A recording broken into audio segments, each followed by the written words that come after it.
Luis at doon nag-discuss ng mga sa buhay ng isang tao. Gamin mga kapatid, ang buhay ng tao noon sa Old Testament, talagang mahaba ang buhay ng tao.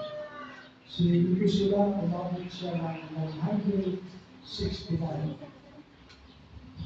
So, ganun kahaba, 69 years, mga kapatid. Then, ang iba, umabot ng 665 years. So, 400. Ganun mga kapatid. Hanggang tagal-tagal, ang buhay ng tao ay paiksi na paiksi. No? Kaya sabi sa Salmo mga kapatid, Mudita na Espiritu, na ang buhay ng tao ay aabot ng 70. Ito pulo at awin. No? Then kung medyo malakas, aabot ng 80, ito namin ng mga naramdaman sa katawan. Ganun ang realidad sa tao na ngayon din.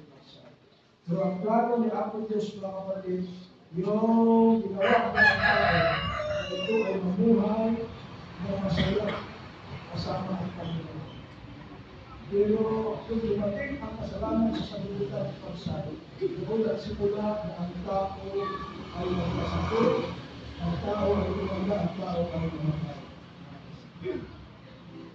So, ang message ko sa umaga po ito, ang title, What is Death? Ano ba ang kamatayan?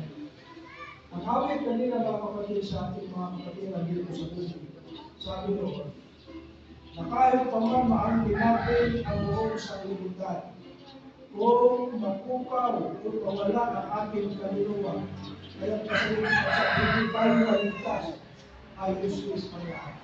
Kahit tayo ang pinaka-bright, pinaka-matalino dito sa sanlibutan mga kapatid, kung mapukaw, hindi pamati kayo sa ating Diyos.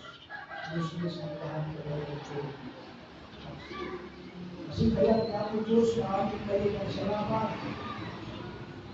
Before dumating ang kamatayan sa ating buhay mga kapatid, nasapulan namin sa kapatid. So sa banal na kasulatan,